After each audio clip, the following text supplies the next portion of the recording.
Welcome to Salsido Paranormal. I'm your host, James Salsido, and tonight I'm continuing my read through and review of The Book of the Damned by Charles Fort. As always, you can find all episodes of the show along with links to social media and ways to listen, and then ways to support the show, including Patreon and the merchandise store at the website, which is salsidoparanormal.com. That's SALSIDO paranormal.com. And support is never expected, but always appreciated, as there are expenses in making these shows. Also, please check out the links in every episode description, both for Jen, the Arcane Observer, who is the co-host of this show, and Michael Strange and Trouble Minds Radio, the show, and then the Trouble Minds Radio Network, KUAP, Digital Broadcasting, where you can hear my show and many other amazing shows 24/7 online. And I think that takes care of everything. Also, with these read-throughs, as I always say, the views expressed in this book I'm reading may not be our own, not mine or yours. So just keep that in mind. Also, I will most likely be mispronouncing names of places and people, especially if they're in other languages. So I apologize for that in advance. But I am definitely no expert in how to pronounce things. So let me get back to the file here and see where my headset feels off slightly as well. That's annoying. It's funny how when you can take it off for a minute and then put it back on and it doesn't feel right. Anyway, let me see here where I found okay, there it is. So yeah, carrying on with chapter 4 of this book. It says, in the report of the British Association, 1860-63, Greg records a meteor that seemed to pass near the ground between Barsdorf and Freiburg, Germany. The next day, a jelly-like mass was found in the snow. Unseasonableness for either spawn or nostoc. Greg's comment in this instance is, in quotation marks, curious if true. Oh, in quotation marks. But he records without modification the fall of a meteorite at Gotha, Germany, September 6th, 1835, in quotation marks, leaving a jelly-like mass on the ground, quotation marks. We are told that this substance fell only 3 feet away from an observer. Wow. That's scary stuff when you hear about that, things falling and you're right there. In the report of the British Association, 1855-94, according to a letter from Greg to Professor Baden-Powell, at night, October 8th, 1844, near Koblenz, a German who was known to Greg and another person saw a luminous body fall close to them. They returned next morning and found a gelatinous mass of grayish color.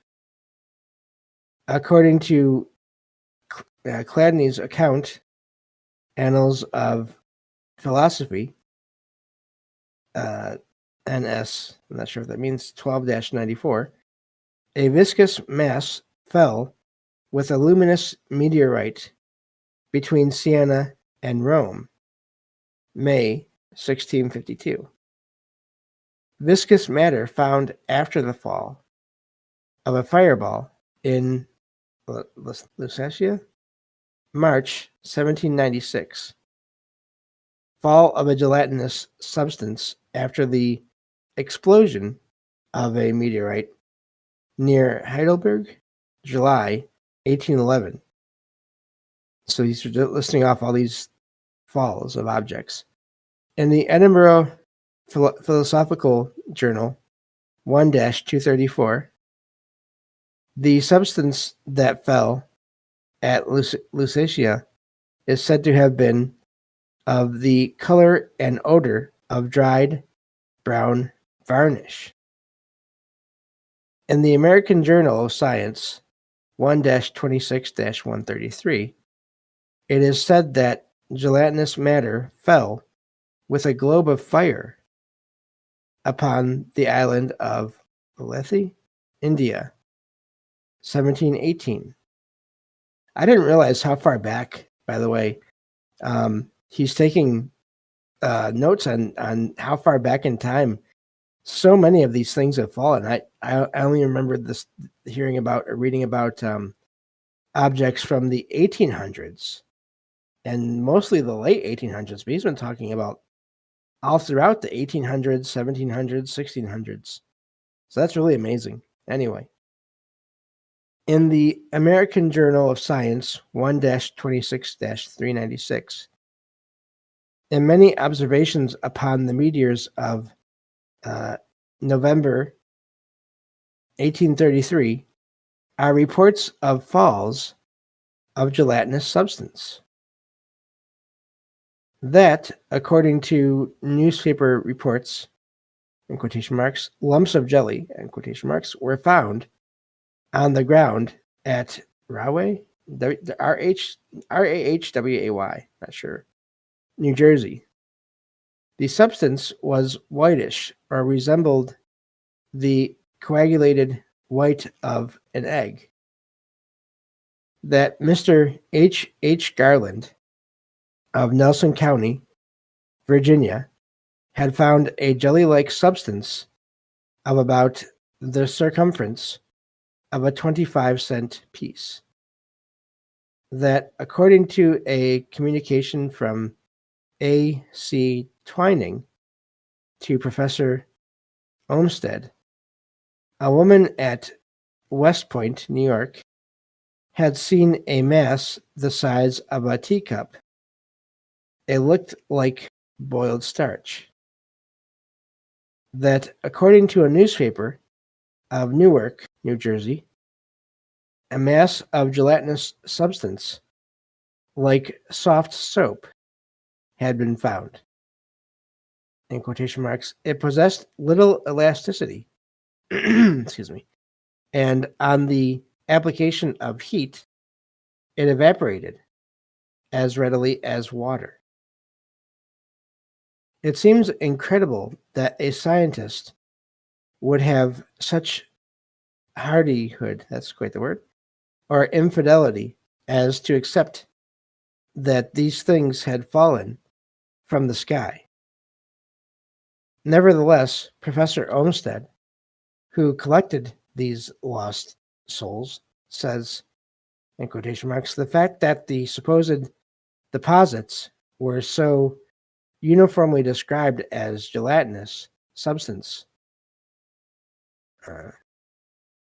forms a presumption in favor of the supposition that they had the origin ascribed to them, in quotation marks. In contemporaneous scientific publications, considerable attention was given to Professor Olmsted's series of papers upon the subject of the November meteors. You will not find one mention of the part that treats of gelatinous matter.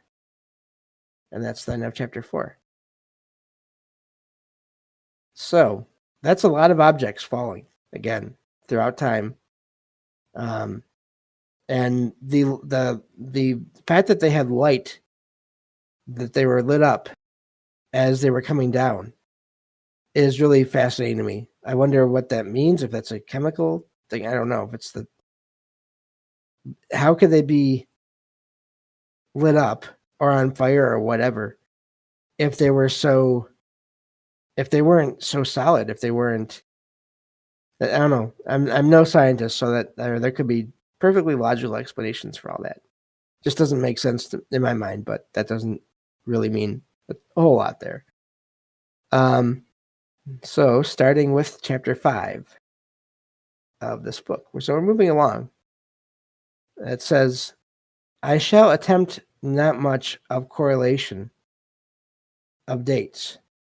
A mathematic-minded positivist with his delusion that in an intermediate state twice 2 are 4, whereas if we accept continuity, we cannot accept that there are anywhere 2 things to start with, would search our data for periodicities.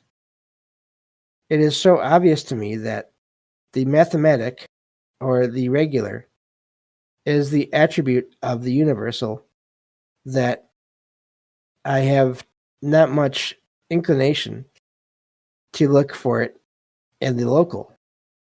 Still, in this solar system, as a whole, there is considerable approximation to regularity, or the mathematic is so nearly localized that eclipses, for instance, can, with rather high approximation, be foretold.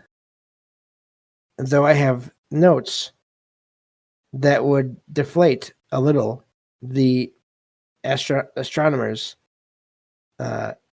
vainglory, that's quite the word too, in this respect. Or would if that were possible.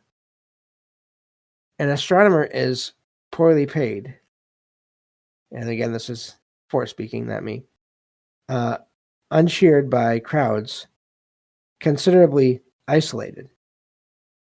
He lives upon his own inflations. Deflate a bear, and it couldn't hibernate.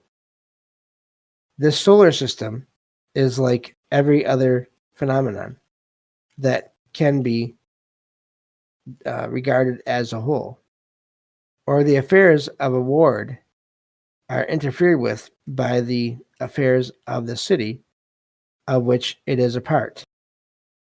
City by country or county, county by state, state by nation, nation by other nations, all nations by climatic conditions.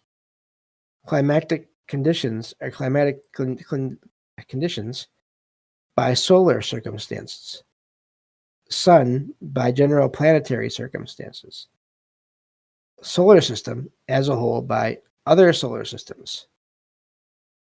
So the hopelessness of finding the phenomena of entirety in the word of a city, But positivists are those who try to find the unrelated in the word of a city. In our acceptance, this is the spirit of cosmic religion. Objectively, the state is not realizable in the word of a city. But if a positivist could bring himself to absolute belief that he had found it, that would be a subjective realization of that which is unrealizable objectively. Of course, we do not draw a positive line between the objective and the subjective, or that all phenomena called things or persons are subjective within one all-inclusive nexus, and that thoughts within those that are commonly called persons are subjective. It is rather as if intermediateness strove for regularity in the solar system and failed, then generated the mentality of astronomers, and in that secondary expression strove for conviction that failure had been success. I have tabulated all the data of this book and a great deal besides card system and several proximities thus emphasized have been revelations to me. Nevertheless, it is only the method of theologians and scientists, worst of all, statisticians. For instance, by the statistic method, I could prove that a black rain has fallen regularly every 7 months somewhere upon this earth. To do this, I'd have to include rains, red rains and yellow rains, but conventionally, I'd pick out the black particles in red substances and in yellow substances and disregard the rest. Then, too, if here and there a black rain should be a week early or a month late, that would be acceleration or retardation. This is supposed to be legitimate, working out the periodicities of comets. If black rains or red or yellow rains with black particles in them should not appear at all near some dates, we have not read Darwin in vain. The records are not complete. As to other interfering black rains, they be either gray or brown, or for them we'd find other periodicities. I want to stop here for a second. This seems like something I've always wondered about, is the idea or the nature or the possibility even of proof or of evidence, in that everyone can choose what they want to accept as that. And then, due to whatever their thought processes are, they can change their idea of what those things is. It goes to the idea of the phrase "moving goalposts" whenever it comes to anything paranormal. It's always bugged me about so much when it comes to these things, when it comes to experiences people have had throughout time. The idea that anecdotal evidence, they're just reports of just all these experiences of who knows how many people throughout time and the world, that none of that means anything. That's not good enough for scientific evidence or whatever you want to call it. Just the idea that everyone has to be mistaken or exaggerating or lying. Anyway, it's one of my pet peeves, as some of you know. So I like that Fort mentions something similar here in this book. At least that's what it seems like to me anyway. I have to find my spot again. Okay. Still, I have had to notice the year 1819, for instance. I shall not note them all in this book, but I have records of 31 extraordinary events in 1883. Someone should write a book upon the phenomena of this one year. That is, if books should be written. 1849 is notable for extraordinary falls, so far apart that a local explanation seems inadequate. Not only the Black Rain of Ireland, May 1849, but a red rain in Sicily and a red rain in Wales. Also, it is said, Tim's Yearbook, 1850-241, that Upon April 18th or 20th, 1849, shepherds near Mount Ararat, I'm not sure, found a substance that was not indigenous upon areas measuring 8 to 10 miles in circumference. Presumably, it had fallen there. We have already gone into the subject of science and its attempted positiveness and its resistances in that it must have relations of service. It is very easy to see that most of the theoretic science of the 19th century was only a relation of a reaction against theologic dogma, there we go, if I can say the word, and has no more to do with truth than has a wave that bounds back from a shore.